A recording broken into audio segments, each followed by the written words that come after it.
வெண்ணிலா கூட அழகா சொன்னாங்க, நாம சாப்பிட்டுட்டு பேப்பர் எடுத்து குப்பையில் போட்டுறோம், வாழைப்பழத்தை எடுத்து போட்டுறோம். இதெல்லாம் தாண்டி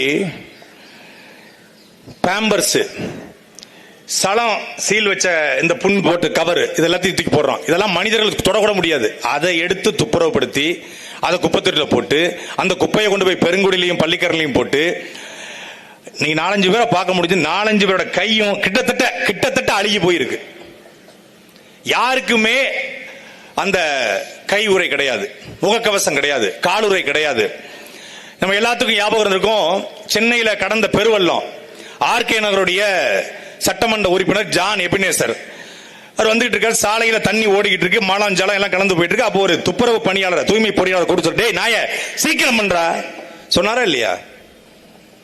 இதுதான் இந்த ஆட்சியாளர்கள், தூய்மை பணியாளர்கள் நடத்துகிற லட்சணம். அவனை பொறுத்தவரைக்கும் நாய், அவனை பொறுத்தவரைக்கும் நாம எல்லாரும் நாய். ஆனா அவன் யாரு? இந்த சென்னை சிங்கார சென்னையாக இருப்பதற்கு காரணம் இந்த தூய்மை பணியாளர்கள். ஆனா என்ன சொல்லுவாங்க, நாங்க துப்புரவு பணியாளர் தான் இருந்துச்சு, அது தூய்மை பணியாளர் நாங்க தான் பேர் வச்சோம். பேர் வச்சிய நாய சோறு வச்சியா?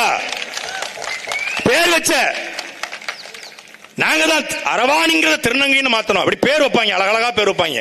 ஆனா அவங்க வாழ்வாதாரம் எப்படி இருக்காங்க, என்ன நிலைமையில இருக்காங்க, அதை பத்தி எங்களுக்கு என்ன கவலை இருக்கு?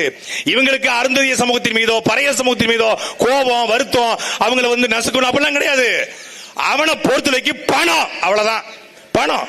அண்ணன் சீமானவர்கள் பத்திரிகையாளர் சொன்னாங்க இல்லையா, 2700 கோடி ரூபாய் இந்த தூய்மை பணிக்காக ஒரு தனியார் நிறுவனத்துக்கு ஒதுக்கி இருக்கிறார். 2700 கோடி ஒரு ஆண்டுக்கு.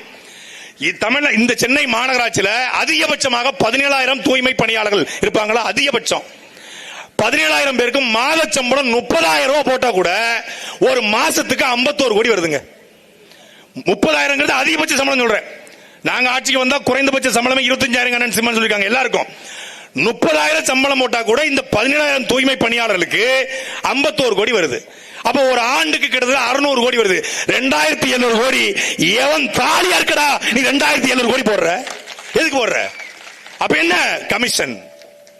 தனியார் முதலாளிகிட்ட கொடுத்தா 20% இருந்து 30% கமிஷன் எதுங்க போவோம்? சித்தரஞ்சன் சாலைக்கு போவோம். அது ஹம்மர் காராவும் ஃபார்ச்சுனர் காராவும், மரியா சொன்னது போல அது லேண்ட் குரூசர் காராவும் வெளியே வரும், ரேஞ்ச் ரோவரா வெளியே வரும், ஃபெராரியா வெளியே வரும். அதுக்காகத்தான்